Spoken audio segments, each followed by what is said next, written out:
ஒரு சகோதரி மெசேஜ் அனுப்பிச்சிருக்காங்க எனக்கு அழுதுகிட்டே. இந்த மாதிரி அவங்க வந்து மாற்றுத்திறனாளியாம். அவங்களால முடிஞ்ச ஒரு வேலைகளை பண்ணி அவங்களுடைய வாழ்க்கையை நடத்திட்டு இருந்திருக்காங்க. ஏதோ ஒரு ராங் கால் மாதிரி வந்திருக்கு. அப்புறம் ஹாய் சொல்லியிருக்காங்க, அப்புறம் திட்டியிருக்காங்க அவனை. அப்புறம் பார்த்திங்கன்னா, நீங்கள் சாப்பிட்டீங்களா, நல்லா இருக்கீங்களா, அப்படி இப்படி கேட்கவும் இவங்களும் மனசு மாறி அவனுக்கு அவனு என்ன சொல்கிறது, 2 பேருக்குள்ளே ஒரு ரிலேஷன்ஷிப் உருவாயிடுச்சு.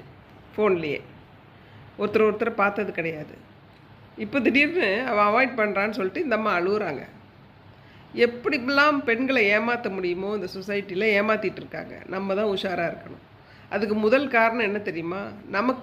நாம் பத்தலை, நமக்கு இன்னொருத்தர் இருந்தால் தான் நமக்கு வந்து ஹோல் ஆகிறோம். நம்ம அப்போ தான் நமக்கு எல்லாமே கிடைக்கிறதுங்கிற மாதிரி நினச்சிடுறோம். நமக்கு சின்ன சின்ன ஒரு இமோஷனல் இதை கூட அவங்க கொடுத்து நம்மளை வந்து யூஸ் பண்ணுறாங்க.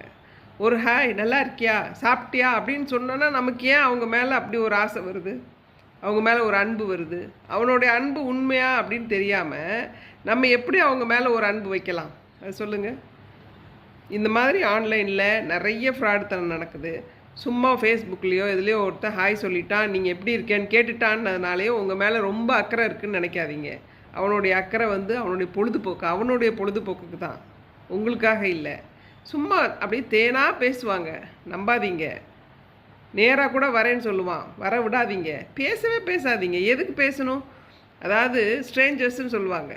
ஒரு அறிமுகம் இல்லாத ஒரு ஆண் ஒரு ஹாய் சொன்னான்னா நீங்கள் ஏன் ரிப்ளை பண்ணணும்? பண்ண வேண்டாம். அந்த மாதிரி சோஷியல் மீடியாவில் இருக்க வேணான்ற. பெண்களுக்கு எவ்வளவோ வேலை இருக்குது, எவ்வளவோ அச்சீவ் பண்ணலாம், எங்கேயோ போகிறதுக்கான சான்சஸ்லாம் இருக்குது. அதை விட்டுட்டு ஒருத்தர் ஹாய் சொன்னால் எப்படி இருக்கேன்னு கேட்டான், சாப்பிட்டியான்னு கேட்டான், அதனால் நான் மயங்கி அவனு சொல்கிறதெல்லாம் நான் இது பண்ணிட்டேன், இப்போ வந்து என்கிட்ட பேசவே மாட்டேங்கிறான்னா எவ்வளோ ஒரு முட்டாள்தனம் பாருங்கள். அவனுக்காக இது வேலைக்கு போகாமல், வேலையில் மனசு போகாமல், சாப்பிடாம உட்காந்து அழுதுகிட்டு இருக்கு. எதுக்காக அழணும்? அந்த நாய்க்காக நம்ம ஏன் அழணும்னு கேட்குறேன். ரோட்டில் போகிறீங்க, சேரை மீச்சிட்டிங்க அப்படின்னா போய் கழுவுவீங்களா, இல்லை அந்த சேரோடையே உயிர் வாழ்வீங்களா? கழுவி தூக்கி போடுங்க வெளியில். அப்படி யாராவது இருந்தாங்கன்னா யாரையும் உள்ளே அலோவ் பண்ணாதீங்க. நீங்கள் வந்து பெஸ்ட்டு. அதுக்குள்ளே நான் வந்து ஒரு பெரிய மகாராணி, என்கிட்ட வர்றதுக்கு உனக்கு தகுதியே இல்லைடா அப்படின்னு சொல்லணும்.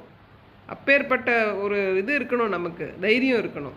யாருனாலும் உள்ளே வந்துட்டு போகிறதுக்கு இது என்ன சாக்கடையா? இல்லையே. நீங்கள் வந்து உன்னதமான ஒரு பிறவி, பெண் தெய்வம். அதை நீங்கள் ஃபஸ்ட்டு புரிஞ்சுக்கோங்க. உங்களுக்கு நீங்கள் செல்ஃப் லவ், உங்களை நீங்கள் லவ் பண்ணுங்கள், உங்களை நல்லா கவனிச்சுக்கோங்க, நல்லா ஆரோக்கியமாக வைங்க, மனசை நல்லா வச்சுக்கோங்க. கண்ட நாய் உள்ளே விடாதீங்க. வந்துட்டு போகிறதுக்கு இது ஒன்றும் குப்பை தொட்டி கிடையாது. இதை நல்லா ஞாபகம் வச்சுக்கோங்க பெண்களே. உஷாராக இருங்க.